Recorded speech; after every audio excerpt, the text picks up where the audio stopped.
Hello नमस्कार साथियों, स्वागत है आप सभी का आज की क्लास में। आज की बेहतरीन क्लास की शुरुआत करेंगे।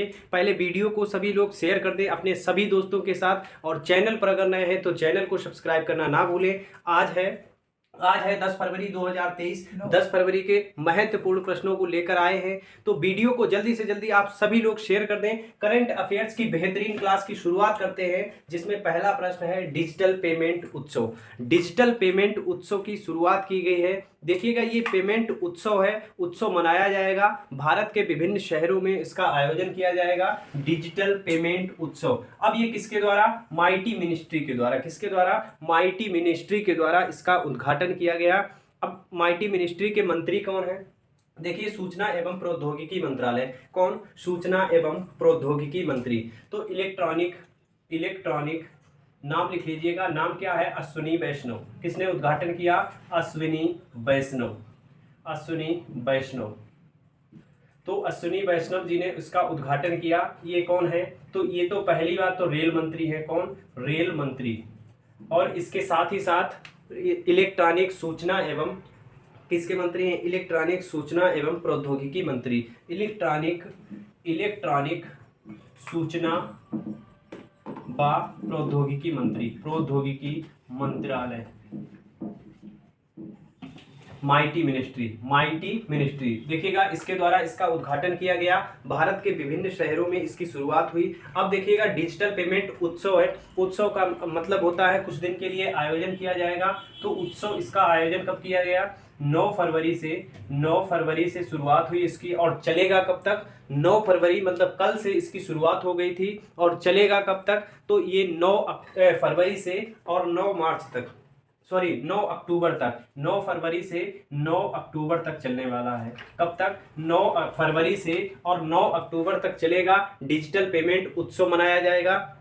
देखिएगा, जो छोटे उद्यम हैं या छोटे रेहड़ी पटरी में जो कार्य करते हैं, रेहड़ी पटरी में दुकान लगाते हैं और छोटे उद्यमी हैं, तो उन लोगों के लिए एक क्यूआर कोड से पेमेंट के लिए इसको शुरू किया गया है। यूपीआई से पेमेंट के लिए शुरू किया गया है। तो उन लोगों को जो दिक्कतें होती हैं उनको खत्म किया जाएगा। यहाँ पर उन्हें सूचना दी जाएगी। देखिएगा, मध्यम लोग, व्यापारी और रेहड़ी पटरी के विक्रेता। कौन कौन? मध्यम जो लोग हैं, मध्यम वर्ग के लोग और रेहड़ी पटरी के विक्रेता।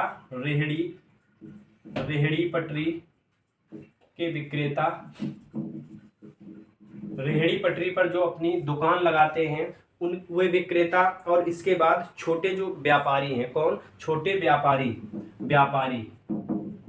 इनके लिए शुरू किया गया है। तो याद रखिएगा, डिजिटल पेमेंट उत्सव, इसका आयोजन 9 फरवरी से 9 अक्टूबर अश्विनी वैष्णव जी द्वारा इसका उद्घाटन किया गया या शुभारंभ किया गया। याद रखिएगा, महत्वपूर्ण प्रश्न है। आगे देखिएगा, सीमा पार यूपीआई शुरू किया।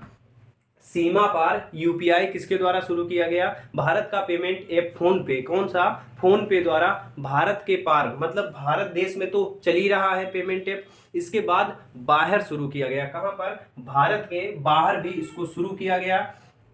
तो देखिएगा, सीमा पार यूपीआई शुरू करने वाला ऐप कौन सा है? फोन पे। इसने विभिन्न देशों में, 6-7 देशों में शुरू कर दी हैं अपनी सेवाएं, भारत के बाहर भी। यूपीआई पर क्रेडिट कार्ड सपोर्ट करने वाला ऐप। यूपीआई पर क्रेडिट कार्ड सपोर्ट करने वाला पहला ऐप बन गया है। करंट अफेयर्स का क्वेश्चन है। देखिएगा, इस पे ज्यादातर जोर दिया जा रहा है। जो यूपीआई है इसको लिंक कर दिया गया, क्रेडिट कार्ड को यूपीआई से लिंक कर दिया गया। किसको? क्रेडिट कार्ड हमारा जो है इसको यूपीआई से लिंक कर दिया गया है। तो इसमें ऑफलाइन भी पेमेंट होने की सुविधा है। यूपीआई पर क्रेडिट कार्ड सपोर्ट करने वाला, अब ये सपोर्ट करने वाला एक पहला ऐप बन गया है। कौन सा ऐप है? मोबिक्विक। कौन सा? MobiKwik payment app. मोबिक्विक कौन सा है? मोबिक्विक पेमेंट ऐप है। याद रखिएगा। अब देखिएगा, बीज खाता शुरू किया है। बीज खाता किस नाम से है? याद रखिएगा, बीज खाता। तो ये बीज खाता किसने शुरू किया है?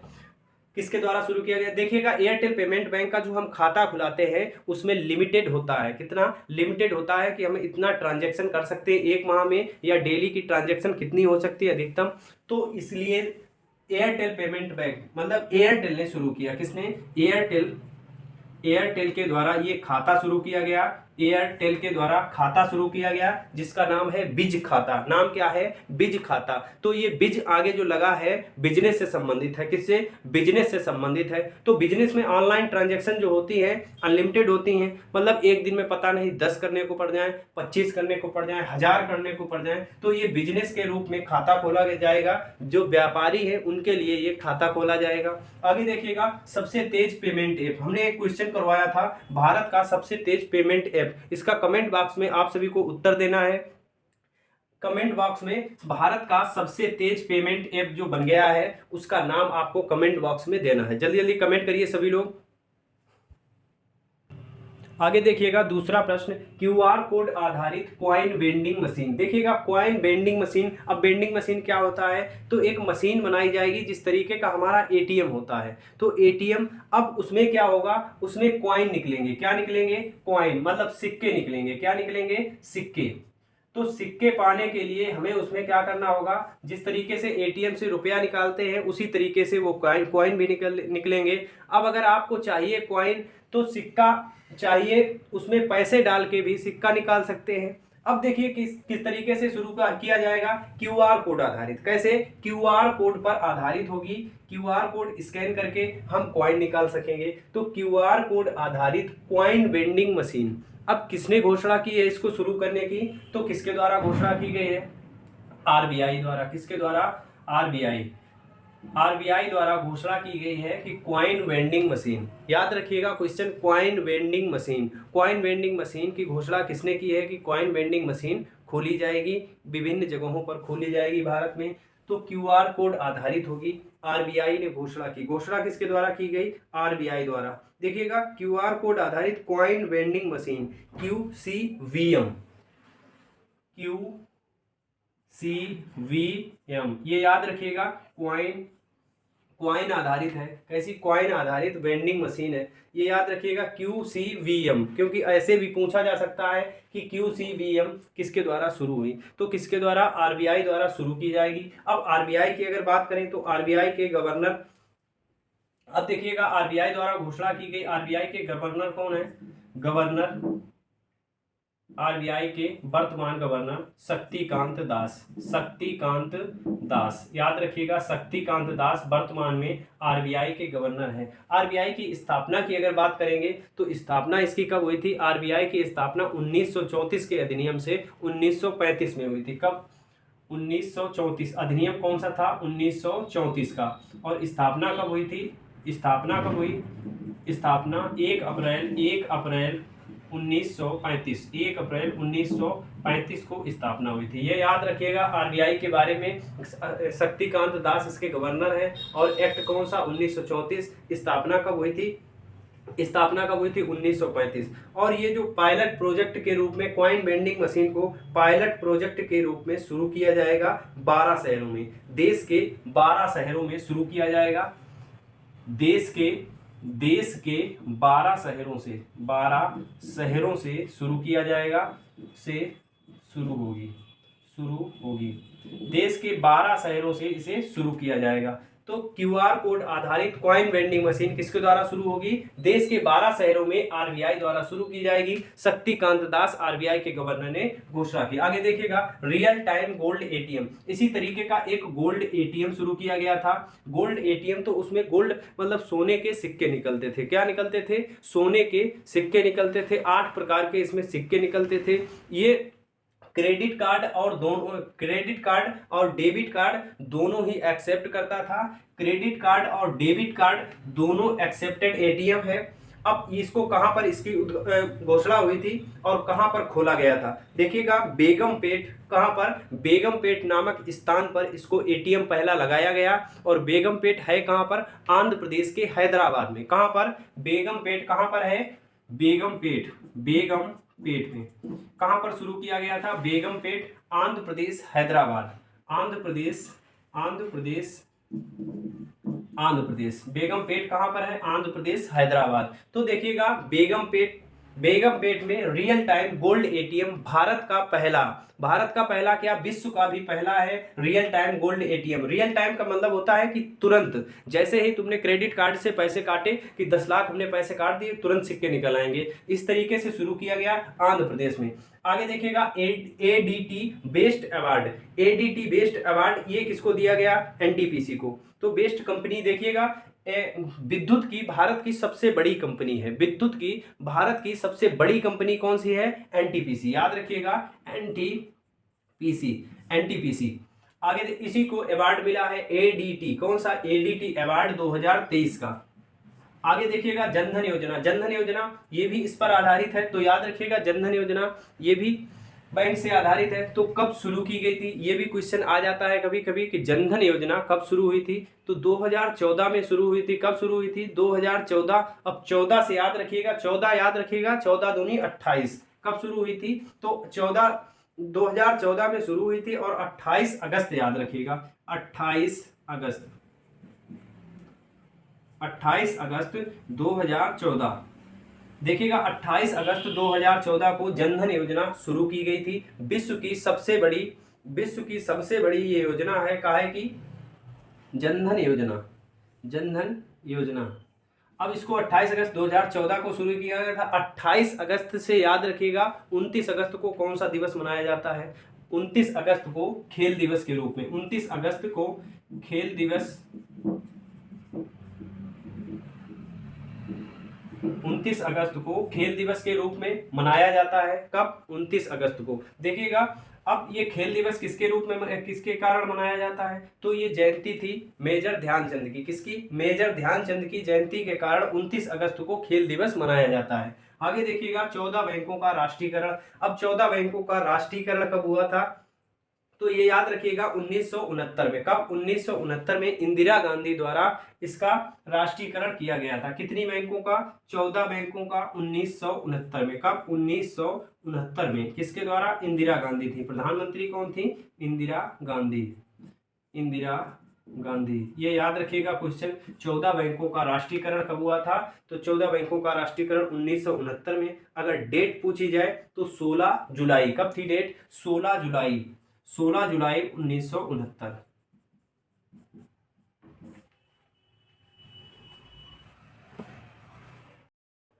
आगे देखिएगा तीसरा प्रश्न, विश्व भारती विश्वविद्यालय यूनेस्को में शामिल। किस में शामिल किया गया है? तो विश्व भारती विश्वविद्यालय को यूनेस्को में शामिल किया गया। अब विश्व भारती विश्वविद्यालय के बारे में हमें पता होना चाहिए, इसकी स्थापना किसके द्वारा की गई? रविंद्रनाथ टैगोर द्वारा। किसके द्वारा? रविंद्रनाथ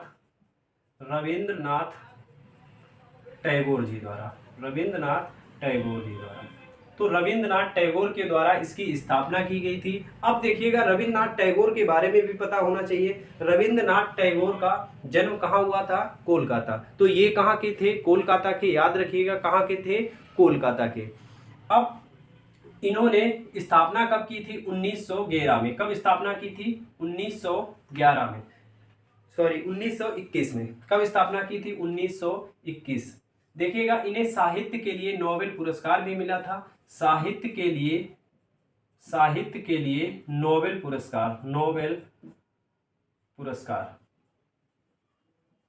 साहित्य के लिए नोबेल पुरस्कार भी मिला था। और इनको गुरुदेव के नाम से भी जानते हैं, गुरुदेव के नाम से भी, रविंद्रनाथ टैगोर को गुरुदेव के नाम से भी जानते हैं। तो ये भी याद रखिएगा, गुरुदेव के नाम से किसे जानते हैं? रविंद्रनाथ टैगोर जी को। 1921 में इन्होंने विश्व भारती विश्वविद्यालय की स्थापना करी थी। कहाँ पर? शांति निकेतन भवन। कहाँ पर? कोलकाता। कहाँ पर स्थापना करी थी? शांति निकेतन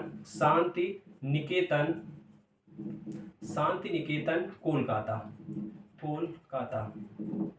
तो ये याद रखिएगा शांति निकेतन पश्चिम बंगाल में इन्होंने स्थापना की थी। और रविंद्रनाथ के बारे में याद रखिएगा ये चीजें, इन्हें साहित्य के लिए नोबेल पुरस्कार मिला था। किसके लिए? साहित्य के लिए नोबेल पुरस्कार मिला था और गुरुदेव के नाम से इन्हें जानते हैं। साहित्य के लिए नोबेल पुरस्कार इनको कब मिला था? ये भी याद रखिएगा 1911 में। कब? 1911 में इनको साहित्य के लिए नोबेल पुरस्कार मिला था। आगे देखिएगा विश्व भारती विश्वविद्यालय यूनेस्को में शामिल। किस में शामिल हुआ है? यूनेस्को में। है कहाँ पर ये? कोलकाता, पश्चिम बंगाल। कहाँ पर? पश्चिम बंगाल। ये याद रखिएगा पश्चिम बंगाल का है। इसको यूनेस्को की विश्व विरासत में शामिल किया गया। किस में शामिल किया गया? यूनेस्को की धरोहर में शामिल किया गया। विश्व भारती विश्वविद्यालय। देखिएगा, जीवित विरासत का पहला विश्वविद्यालय है। कैसा है ये? जीवित विरासत का पहला विश्वविद्यालय।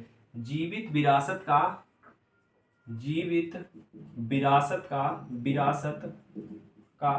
पहला विश्वविद्यालय। जीवित विरासत का पहला ये विश्वविद्यालय है। और देखिएगा, और क्या? मूर्त। कैसा है ये? मूर्त विश्वविद्यालय पहला शामिल हुआ। ये मूर्त विश्वविद्यालय कहाँ का? दुनिया का। दुनिया की पहली मूर्त यूनिवर्सिटी यूनेस्को में शामिल। दुनिया की पहली मूर्त यूनिवर्सिटी है। मूर्त यूनिवर्सिटी है जो यूनेस्को में शामिल। मूर्त यूनिवर्सिटी यूनेस्को में शामिल। यूनेस्को में शामिल। अब देखिएगा, यूनेस्को के बारे में भी पता होना चाहिए। किसमें शामिल हुई? यूनेस्को में। यूनेस्को के बारे में पता होना चाहिए। यूनेस्को की स्थापना कब हुई थी? यूनेस्को, तो यूनेस्को के बारे में 1945 स्थापना कहाँ हुई थी? 1945 में लंदन। लंदन कहाँ है? यूके में। तो स्थापना अगर पूछी जाए, यूनेस्को की स्थापना अगर पूछी जाए, यूनेस्को की स्थापना कब हुई थी? 1945 को। 1945 को कहाँ? London UK. कहाँ पर? लंदन यूके में स्थापना हुई थी। London UK. अब देखिएगा, लंदन यूके में इसकी स्थापना हुई थी। इसके बाद अगर हेडक्वार्टर पूछा जाए तो हेडक्वार्टर यानी मुख्यालय, वो मुख्यालय कहाँ पर है? पेरिस, फ्रांस में। कहाँ पर मुख्यालय है? मुख्यालय पेरिस। मुख्यालय कहाँ पर है? पेरिस। ये याद रखिएगा, मुख्यालय कहाँ पर है और इसकी स्थापना कहाँ हुई थी। स्थापना 1945 में लंदन यूके में हुई थी और मुख्यालय कहाँ पर है? पेरिस में। ये यूनेस्को की बात हो गई। तो याद रखिएगा, विश्व भारती विश्वविद्यालय यूनेस्को में शामिल। ये याद रखिएगा है कहां पर? बहुत ही इंपॉर्टेंट क्वेश्चन है, ये पूछा जा सकता कि है कहां पर, तो कहां पर है? पश्चिम बंगाल। आगे देखिएगा, आर्द्रभूमि संरक्षण अभियान। ये आर्द्रभूमि के लिए संरक्षण अभियान शुरू किया गया। कहां पर शुरू किया गया? गोवा में। गोवा में शुरू किया गया। किसके द्वारा? भूपेंद्र यादव द्वारा शुरू किया गया। कहां पर? गोवा में भूपेंद्र यादव द्वारा शुरू किया गया। भूपेंद्र यादव कौन है? जल संरक्षण एवं पर्यावरण मंत्री हैं। आगे देखिएगा, ओडिशा। ओडिशा आपको पता होना चाहिए, ये कहाँ का शहर है? ये कहाँ का? यूक्रेन का। तो ओडेसा कहाँ का शहर है? यूक्रेन का। यूक्रेन का बंदरगाह शहर है। बंदरगाह शहर। इसको भी यूनेस्को में शामिल किया गया। यूनेस्को में इसको भी शामिल किया गया। आगे देखिएगा, ऑपरेशन दोस्त। ऑपरेशन दोस्त काहे के लिए चलाया गया? तुर्की में आए भूकंप के लिए। तुर्की और सीरिया में आए भूकंप के लिए ये चलाया गया। किसके द्वारा? भारत के द्वारा सहायता देने के लिए चलाया गया। वहां 7.8 की तीव्रता से भूकंप आया, तो उससे बहुत ही क्षति हुई है, मानवीय क्षति एवं धन की क्षति हुई है। तो उसको वहां पर सहायता देने के लिए भारत द्वारा चलाया गया है। किसके द्वारा?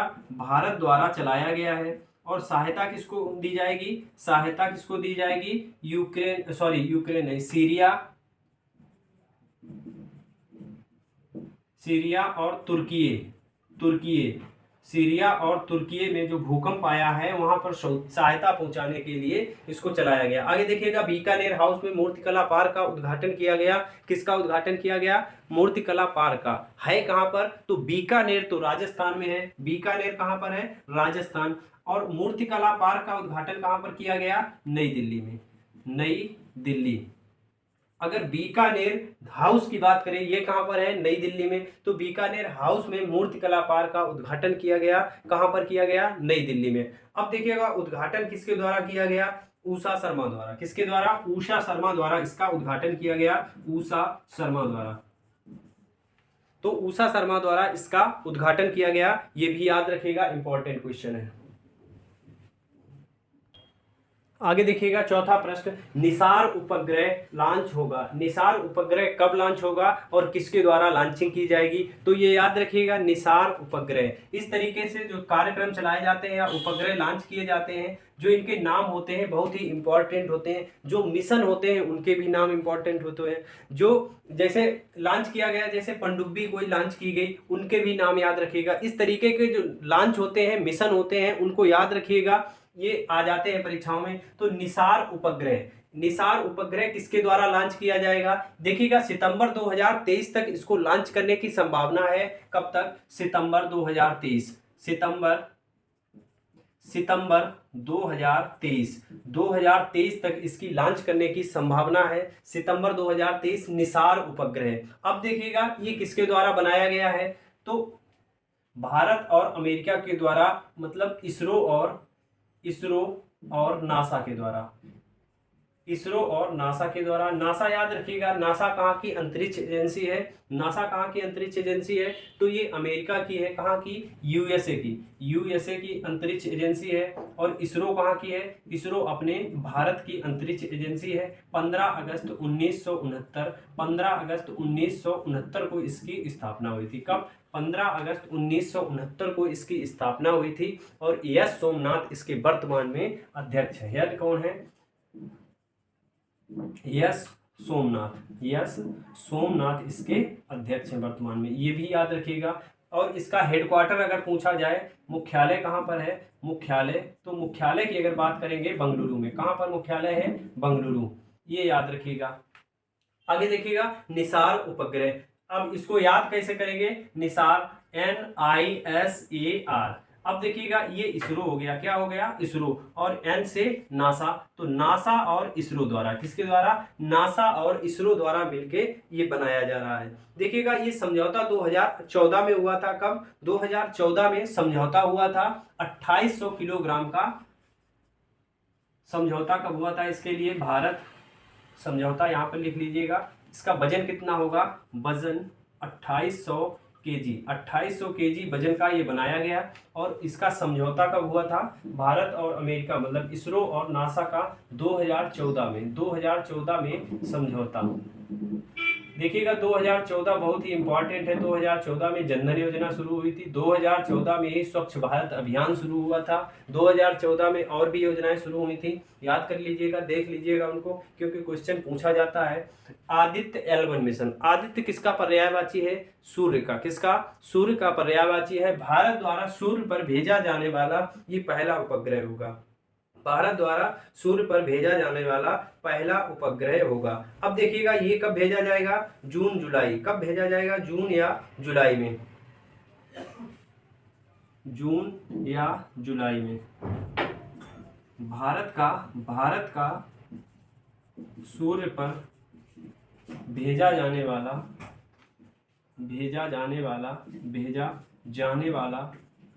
पहला, भारत का पहला है जो आदित्य L1 मिशन है। मिशन कौन सा है, आदित्य L1, सूर्य के लिए। आदित्य किसका पर्यायवाची है, सूर्य का। इससे याद रखिएगा आदित्य L1 कहाँ भेजा जाएगा, सूर्य पर। आगे देखिएगा चंद्रयान फर्स्ट को कब लॉन्च किया गया था और ये किसका मिशन है, तो चंद्रयान फर्स्ट ये भारत का मिशन है। लॉन्च कब हुआ था, 2008 में। कब लॉन्च किया गया था, 2008 में इसको लॉन्च किया गया था। 22 अक्टूबर 2008। कब लॉन्च किया गया था, 22 अक्टूबर 2008। ये याद रखिएगा। अगर पूछा जाए चंद्रयान 2 के बारे में, तो चंद्रयान 2 कब लॉन्च किया गया, चंद्रयान 2 मतलब चंद्रयान सेकेंड, तो ये 2019 में। कब लॉन्च किया गया था, 2019 में। अब ये 22 अक्टूबर को, उसको कब भेजा, उसको कब, तो 22 जुलाई को। चंद्रयान 2 ये कब, 22 जुलाई 2019। ये याद रखिएगा 22 जुलाई 2019 सॉरी 22 अक्टूबर 2008। आगे देखिएगा मंगलयान। तो मंगलयान इसको कब भेजा गया था, 5 नवंबर 2013। 5 नवंबर 2013 डेट ही याद रखिएगा, डेट भी याद रखिएगा। 5 नवंबर 2013, 5 नवंबर 2013 मंगलयान 5 नवंबर, मंगलयान 5 नवंबर और चंद्रयान 2 22 जुलाई। ये याद रखिएगा डेट। 2019 में इसको, 2013 में मंगलयान को भेजा गया था। 5 नवंबर 2013। 2014 में ये पहुंच गया था। कब पहुंच गया था, 2014 में ये पहुंच गया था 24 सितंबर को। कब, 24 सितंबर 2014, 24 सितंबर 2014 को ये पहुंच गया था। अब देखिएगा ये इंपॉर्टेंट क्वेश्चन है। आदित्य L1, चंद्रयान फर्स्ट, मंगलयान और चंद्रयान 2। इस तरीके के ये डेट याद रखिएगा, क्योंकि डेट भी पूछी जाती है कुछ कुछ परीक्षाओं में, तो डेट भी याद रखिएगा। और इस तरीके से आप लोग रिवीजन करते रहिए, हम डेली लेकर आते रहेंगे कुछ ना कुछ क्वेश्चन। जैसे आज ये निसार उपग्रह है, इसका फिर से रिवीजन करवा देंगे। तो वीडियो को ज़्यादा से ज़्यादा आप सभी लोग शेयर किया करें और वीडियो को अंत तक जरूर देखें। आगे देखिएगा 5वां प्रश्न, विक्ट्री सिटी उपन्यास। विक्ट्री सिटी उपन्यास का विमोचन हो गया है। अब देखिएगा ये किसका लिखा हुआ उपन्यास है, तो विक्ट्री सिटी उपन्यास। विक्ट्री सिटी याद रखिएगा, विक्ट्री से ब्रिटिश लेखक कौन है, ब्रिटिश भारतीय लेखक है, ब्रिटिश भारतीय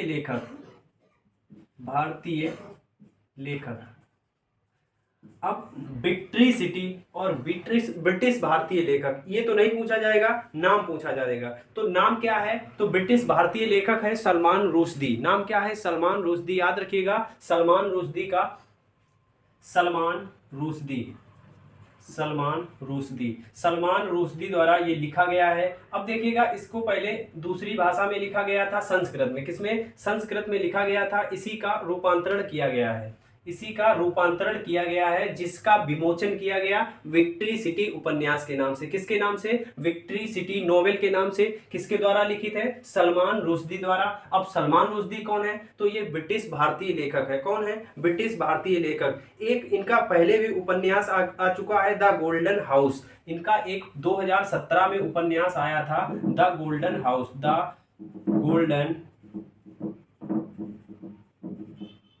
गोल्डन हाउस 2017 में एक उपन्यास आया था, तो ये भी याद रखिएगा। द गोल्डन हाउस किसका उपन्यास है, सलमान रुश्दी का। और विक्ट्री सिटी ये किसका उपन्यास है, ये भी उपन्यास सलमान रुश्दी का है। एक महिला पर लिखा गया है। किस पर, एक महिला पर लिखा गया, 14वीं शताब्दी की महाकाव्य कहानी है। 14वीं शताब्दी की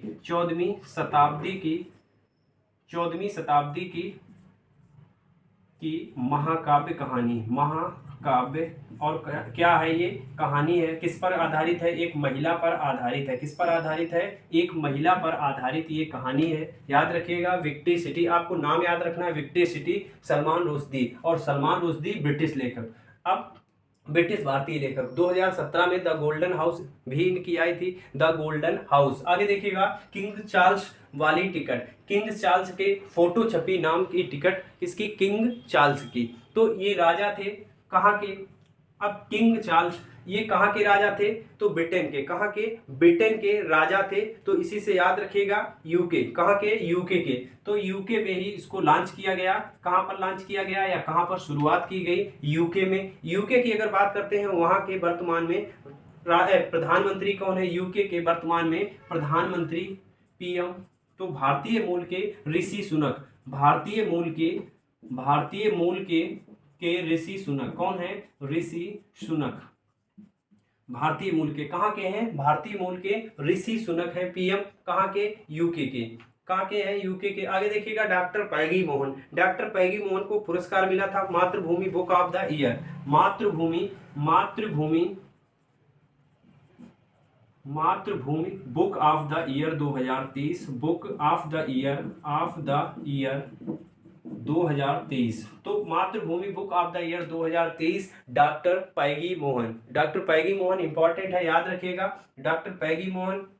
इसके बाद और सलमान रुश्दी का ये उपन्यास, ये भी दोनों याद रखिएगा। एशिया का परमाणुकरण, ये भी पहले किताब आई थी या नोवेल आया था। ये किसका है, तो एशिया का परमाणुकरण ये रेने बाबा का है। किसका, रेने बाबा। रेने बाबा कौन है, फ्रांसीसी लेखक। कहाँ के, फ्रांस के फ्रांसीसी लेखक है रेने बाबा। उनके द्वारा एशिया का परमाणुकरण, ये किसके द्वारा लिखा गया, एशिया का परमाणुकरण, रेने बाबा। ये कहाँ के थे, फ्रांस के। कहाँ के, फ्रांसीसी लेखक हैं, फ्रांसीसी लेखक।